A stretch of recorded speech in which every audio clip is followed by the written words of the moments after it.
So continuing our discussion on torsion, we are now on sample problem number 2.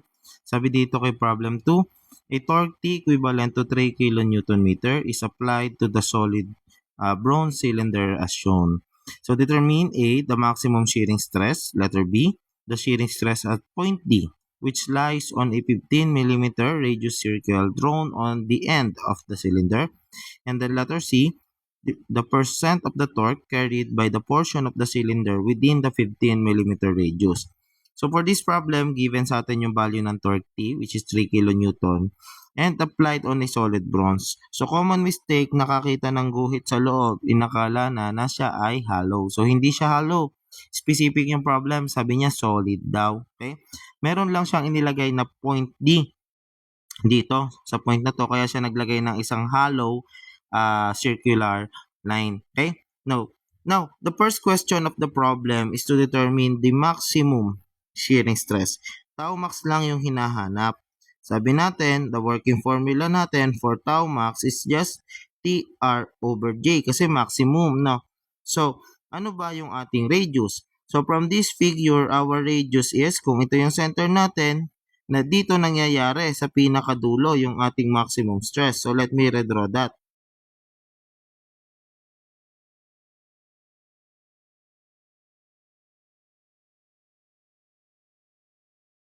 Okay? So, ito yung ating radius. And from the figure, this radius is kalahati ng 60. So, this is 30 mm.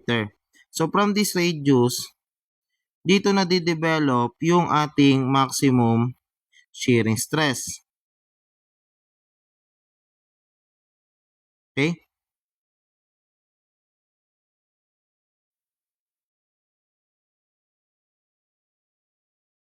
So, nandito sa part na to, yung ating tau max and yung kanyang length ay 30 mm. Okay? So, alam na natin yung radius. We now have the radius. Ano naman yung magiging polar moment of inertia? So, our J, since solid ito, will be pi over 32 d raised to 4. Or, pwede tayong gumamit ng radius. Pi over 32, pi over 2 rather, over r raised to 4. So, dalawa yung formula natin. Since radius na yung meron tayo, gamitin na natin yung radius sa problem na to. So, our torque is T. Our radius is malaking R.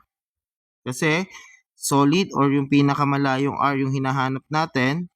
Divided by our J na pi over 32 R raised to 4. So, cancel ito. Cube ang matitira.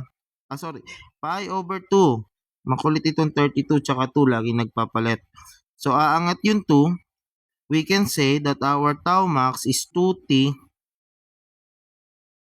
over pi r cube. So, ito yung formula natin for shear stress of cross-sectional solid section with radius r. Okay? So, substitute natin yung values. Okay? So, our tau max becomes 2.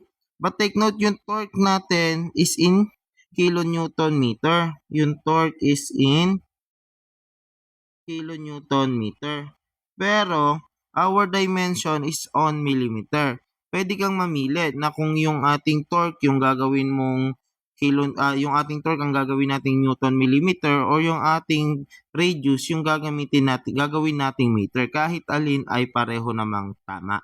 Okay? So, kung newton per millimeter ang gagamitin natin para megapascal, newton millimeter, so, ang gagawin natin, i-convert natin ito. Yung 3 kilonewton meter, sabi natin, in every 1 kilonewton, merong 1,000 newton. Tapos, in every, di ko pala nailagay yung meter,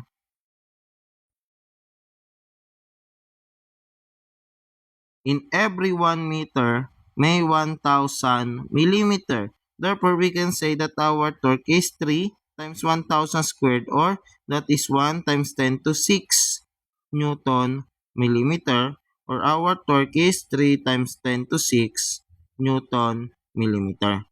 Okay? So, apply natin dito. We have 3 times 10 raised to 6 Newton millimeter. That is the unit of torque. Again, torque is also a moment, kaya force times distance ang kanyang unit. Over pi, ang ating radius ay 30 mm cube. Okay? So, ilabas na lang natin yung millimeter. Dito na lang yung millimeter, tapos i-cube natin, para hindi tayo mahirapan sa pagka-cancel of units. So, millimeter squared.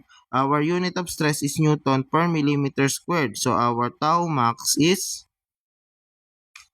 we have 2 times 10 raised to 2 times 3 times 10 to 6 over pi 30 cube. We have 70.7. Okay? 70.7 megapascal. 736 megapascal.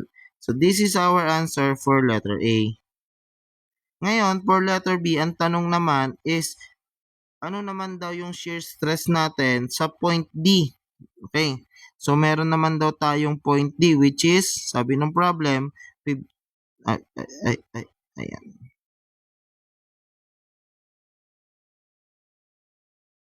Sabi ng problem, si point D daw ay 15 mm naman. Okay, this is our point D.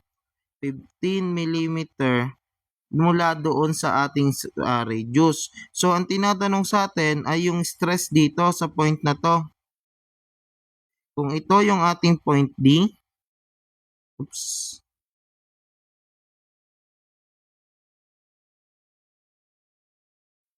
okay,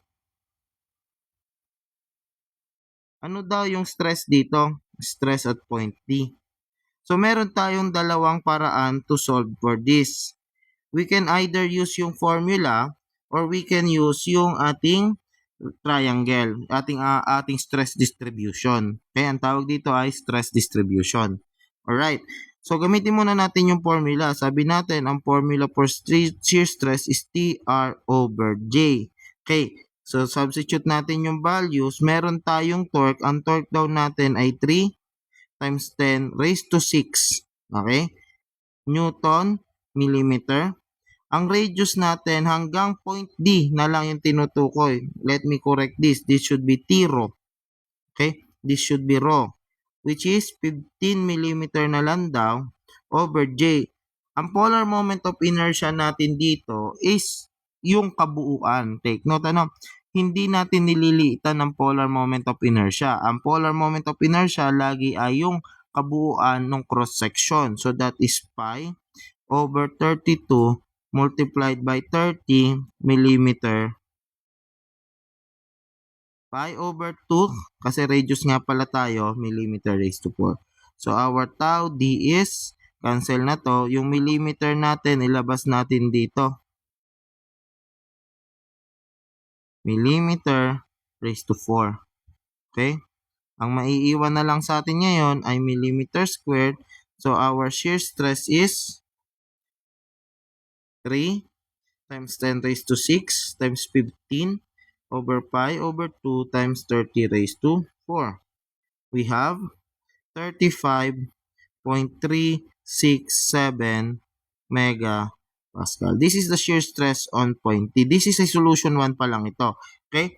Again, yung J na to is para sa whole section. Kung solid yan, solid section ang gagamitin mo. Kung hollow, hollow yan. But yung J is para sa kabuuang section. Either solid or hollow. Okay? Kung may sinabing point sa'yo, hindi lang yun yung i-consider mo. Okay? Now, gamitin naman natin itong triangle. So, sabi natin, since ang force distribution natin ay linear lang, we can use similar triangle. That yung ating tau max, yung height ng malaking triangle, divided by the length niya na 30 mm, ay equivalent dun sa hinahanap nating tau D, tapos ang length naman ng maliit na triangle ay mula dito hanggang dito 15 mm. So our tau D is 15 mm over 30 mm times 70.736 megapascal. So our shear stress at point D is kalahati, 15/30, that is 1 half ng 70.736. We have 35.368. So, rounding off error lang dahil yung 55 kanina, ni-round up ko na to 6. So, 35.368 megapascal. So, rounding off matter lang yung 0.001 na yun. Okay? So, same result, different solution. Kahit alin, parehong tama.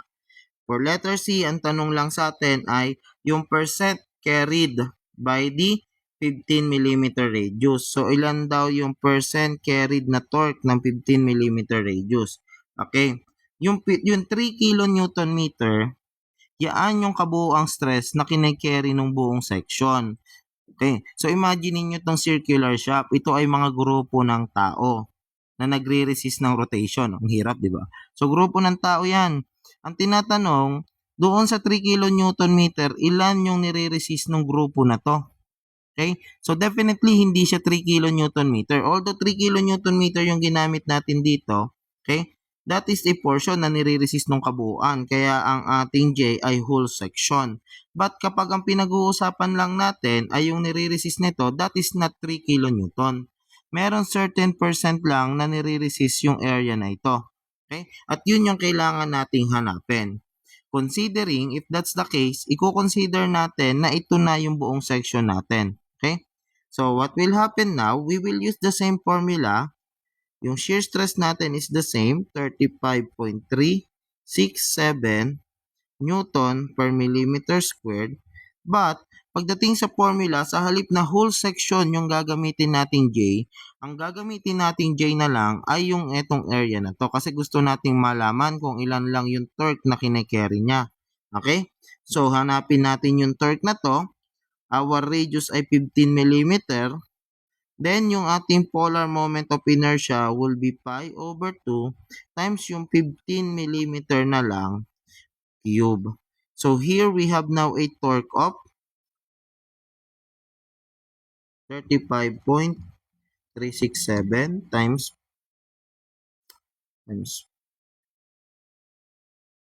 pi. Over 2 na lang natin to. Times 15. Sorry, this should be 4. Nasanay sa 3. 15 raised to 4. We have 5 over 2 times 15 cube. We have 187,495.9437 Newton millimeter. So the percent torque carried by the point D is equal to the torque at D over the total torque times 100%. So the percent torque carried by point D is 187,495.9437 divided by our total torque na 3 times 10 raised to 6 times 100%. This will give us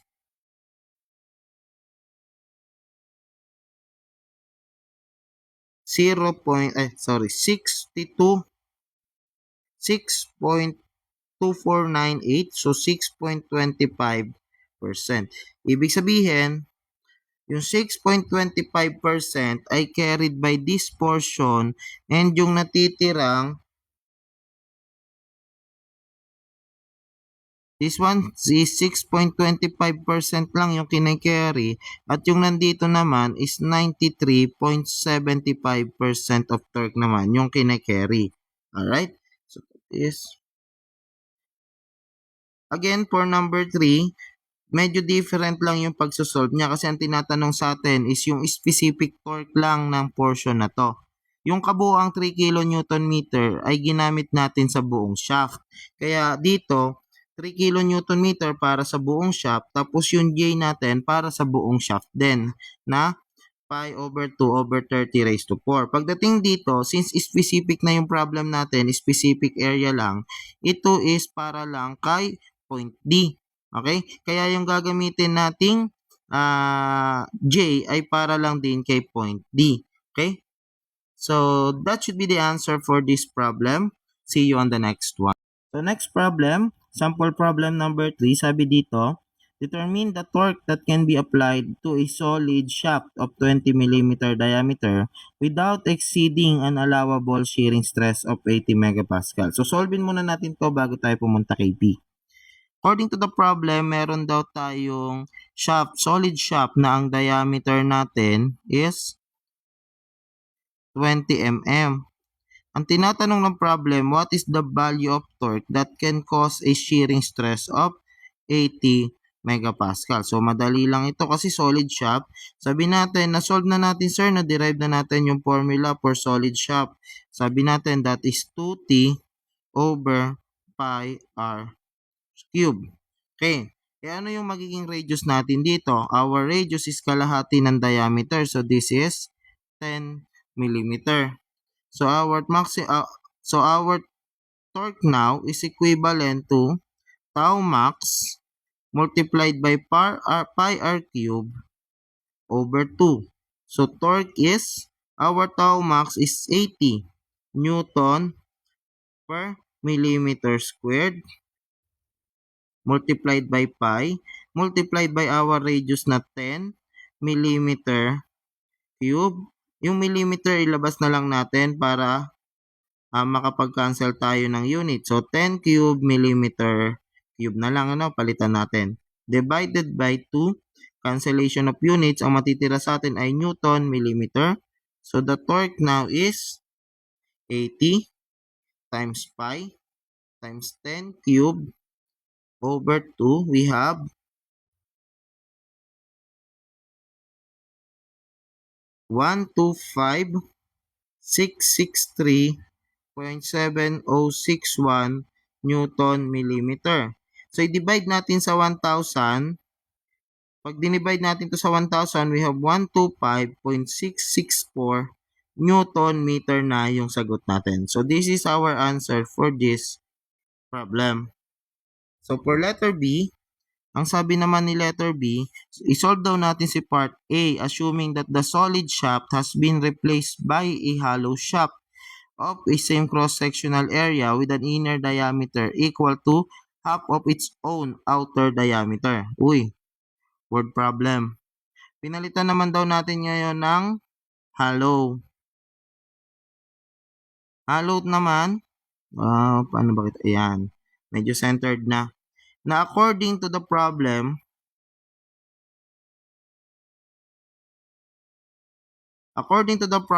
is that the inner diameter, yung maliit na d, lagyan ko na rin din ng subscript na I to denote that it is inner. The inner diameter equals to the half of its own outer diameter. So, 1/2 ng outer diameter natin. Okay? So, i-drawing natin yung figure.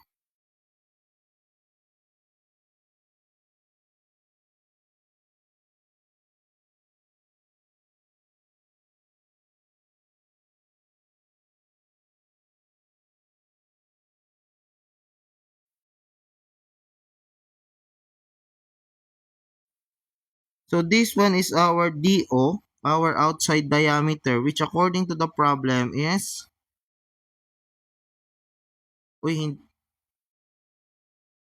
same cross-sectional area daw. May sinabi pala. So, hindi niya sinabing same diameter as before. Ang sabi niya, same cross-sectional area. So, let's keep it DO, and then this one is DI. According to the problem, sabi niya, same cross-sectional area. So, ano yung cross-sectional area ng solid? Yan din daw yung cross-sectional area ng hollow. Yung solid shaft natin, ang area nun is pi over 4. Ang diameter ay 20 mm. So, yan yung solid shaft natin. Okay? Next, yung atin namang hollow na to, that is pi over 4 multiplied by outside diameter squared minus inside diameter squared. Ito yung area niya. Dapat daw kasi yung area ng solid ay equal sa area ng hollow. Hindi sinabing equal yung outside diameter. Ang equal daw ay yung area. So, meron tayong dalawang unknown, pero alam natin that DI is 1/2 DO. So, we can rewrite this as pi. Actually, we can cancel yung pi over 4 na. We have here 20 squared. Cancelin na rin natin yung units. We have our DO squared is DO. Let's keep it DO squared minus our DI is 1/2 ng DO squared. So, we can now solve for DO equivalent to equal to alpha x squared minus 1/2 alpha x squared. Solve.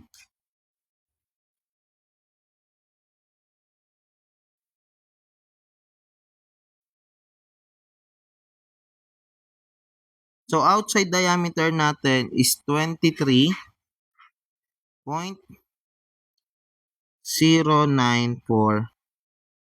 millimeter. Okay? So, therefore, our inside diameter, kalahati nito, so x over 2, we have 11.547 millimeter. Kunin natin yung ating mga radius. So, yung ating malaking radius, kalahati nito nung ating diameter, which will give us 11.547 millimeter, yung ating radius dito. And then, yung ating maliit na radius, our inside radius is, divide pa natin to sa 2, we have 5.7735. Saktuhin na lang natin para hindi tayo magka-round of error tayo. Alright? So, ito ngayon yung ating nakuhang data. We have the outside diameter and then the outside radius, inside diameter and then the inside radius. Nagkataon lang ito na equal dahil sa relationship na to, no? Pero hindi yan laging equal, ha? Okay?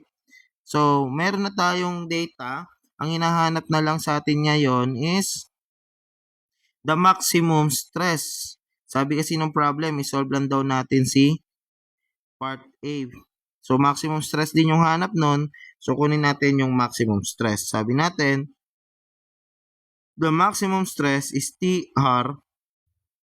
Ang R natin dito ay yung malaki, TRO over J. Kunin muna natin yung polar moment of inertia. Since meron tayong diameter, meron ding radius kahit alin ay tama. Diameter na lang, pi over 32 times 23.094 raised to 4 minus 11.547 times raised to 4.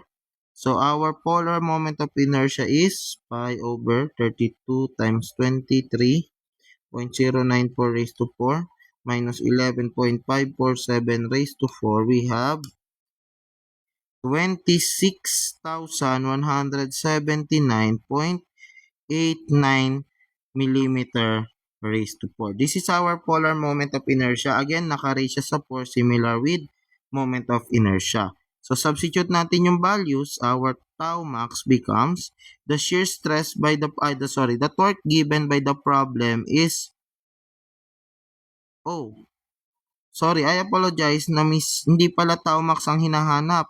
Ang hinahanap sa atin ay torque T. Torque T ang hinahanap. Okay? Torque T ang hinahanap sa atin. And our tau max is limited to 80 megapascal. I apologize for that. Medyo na madali natin yung ating part B. So, kunin na natin ito. We have here 80 Newton per millimeter squared. That is our allowable shearing stress. Hinahanap natin yung torque T. Our RO is 11.547. Our outside radius is 11.547 divided by the polar moment of inertia na 26,179.89 millimeter raised to 4. So, cancel ito. Magiging millimeter squared. Cancel. Aangat yung millimeter. The unit of torque is Newton millimeter. So, we have 80 times 26,179.89 divided by 11.547. We have 181,379.683 Newton millimeter. Okay? Hindi Newton per millimeter, ha? Newton millimeter. So, unit of moment. Ngayon, divide natin to sa 1,000 para maging meter na tong millimeter. So we have 181.37 o 380 na to, Newton meter. So this is our torque for this second half of our problem. So as you can see, since lumaki yung diameter, similar cross-sectional area, nung nagkaroon ng butas sa gitna, mas tumaas yung capacity natin ng torque given that pareho lang naman yung allowable shearing stress. Meron actually application. Kung makikita nyo yung mga poste ng kuryente na ginagamit natin sa panahon ngayon, okay? Or makikita nyo rin yung mga girder ng mga malalaking bridge, hollow na rin yung loob. That is because mas nakalaki yung nagiging resistance ng ating cross section kapag may butas sa gitna kasi we are able to expand the diameter. Lumaki yung diameter on the same area. So economy wise, pareho yung area. Pareho ang area natin, 20 squared pi over 420 squared. Pero mas malaki ang nagiging diameter natin. At kung mas malaki yung diameter, mas malaki yung kaya niyang i-carry na torque. Okay? That is why yung mga poste ng kuryente natin, meron na silang mga butas sa gitna. Dati, solid lang sila na kahoy. Ngayon, pinalitan na sila ng konkreto na may butas sa gitna kasi mas matataas yung kanilang resistance against twisting. Okay, that's it for this problem. Let's proceed on the next one. Problem number 4, sabi dito, the solid spindle AB has a diameter of 1.5 inch and is made of steel with an allowable shearing stress of 12 KSI. So, yung diameter daw ng AB or yung diameter ng steel section natin is 1.5 inch at ang kanyang allowable shearing stress, so that would be the maximum kasi yan lang yung allowable natin for the steel is 12 KSI. Para naman daw sa sleeve CD which is made of brass, the allowable shearing stress is 7 KSI. So para sa brass, that is 7 KSI. So determine the largest torque T that can be applied. So hinahanap lang ay yung torque T. Alright, so may system tayo dito, may applied torque A dito at torque T dito sa point A. So yung torque na yan, ang tendency, i-resist ng kabilang side, pa kabilang direction naman. So, pag ganito naman yung application ng torque dito. So, that is also equal to torque T. Yung system natin, meron tayong shaft AB. Na yung shaft AB natin, nakadikit sa another shaft. Okay? May hollow shaft tayo dito. Kumbaga, ang nangyari, meron tayong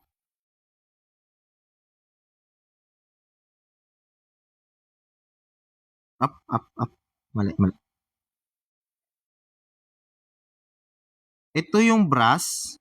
Itong area yung brass. Hollow siya. Na ang kanyang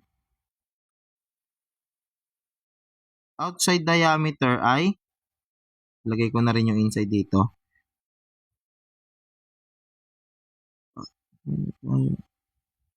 Ang outside diameter daw natin for the brass ay 3 inches. And then, ang inside diameter natin ay hindi given. Ang ibinigay sa atin ay thickness. Meron daw tayong thickness dito na 1/4 inch on both sides. So, 1/4 inch or 0.25 inches. Then, yung ating hollow na tube na ito, na brass tube, may nakadikit sa kanya ulit na isa pang shaft. Yung shaft naman na to ay made of steel. So, yung ating shaft na steel, ang diameter daw ay 1.5 inches. So, yung diameter ng steel ay 1.5 inches or the diameter ng shaft AB. Okay? 1.5 inches. Ngayon, ang nangyari, yung reaction dito, okay, o yung applied torque dito sa point A, nagkaroon or nagresult ng reaction dito. So, by transfer, definitely, yung ating shaft, yung ating brass hollow shaft, makakaranas din ng same amount of torque as this one. So, pareho yung torque na nararanasan nila. So, we can say na kung ano yung mag-govern na torque dito should be the applied also torque here. Okay? Hindi ko sinasabing pareho sila kasi magkaiba ang capacity, ano? Pero ang ibig lang sabihin, kung ano yung i-apply kong torque dito sa ating steel, yan din yung naka-apply na torque doon sa ating brass section. They are not equal in terms of capacity, but in terms of actual application, kung ano yung naka-apply kay point A, yan din yung naka-apply kay point C. Okay, so i-analyze natin yung problem. Unahin natin yung capacity ng ating torque based on the hollow shaft. So, capacity, unahin natin to capacity of hollow shaft na brass. Okay? So, kung yung hollow shaft ang pag-uusapan, we can say that yung kanyang torque, the torque, since given sa atin yung tau max, that is equivalent to the torque times R over J. Let's get the polar moment of inertia ng brass. Ang polar moment of inertia nito would be, since diameter na yung given sa atin, we have pi over 32. The outside diameter is 3 inches raised to 4. So, ilagay ko na lang 3 raised to 4 minus our inside diameter is 3 minus 1/4 or minus 0.25. 3 minus 0.25. Dalawa, minus 0.25 ulit. So, we have 2.5 na lang. So, minus 2.5 naman yung ating inside diameter raised to 4. Okay? And the unit of this is millimeter raised to 4. Okay? So, this is 2.5 na lang yung matitira dito kasi ito ay 0.25, ito ay 0.25. So, the polar moment of inertia for the brass,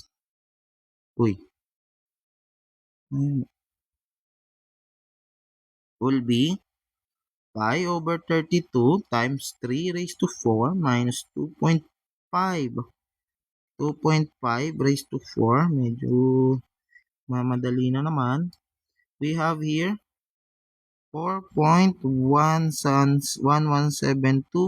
millimeter raised to 4. That is the polar moment of inertia ng hollow brass na to.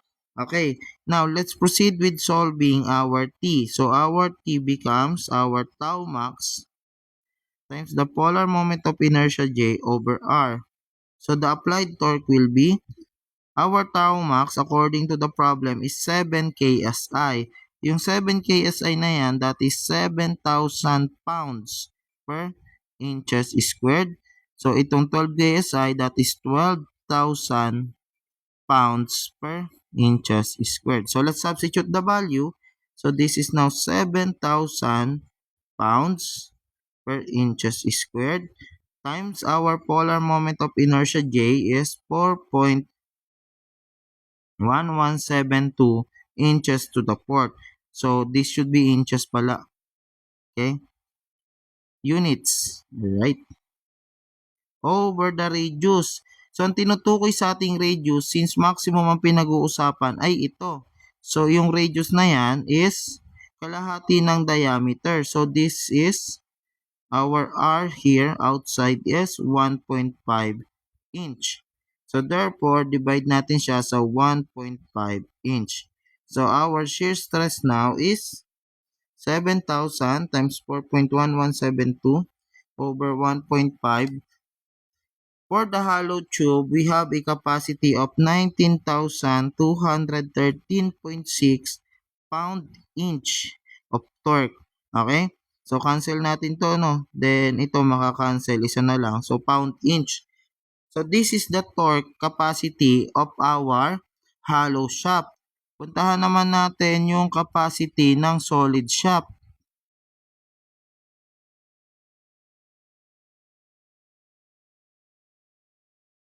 Yung steel.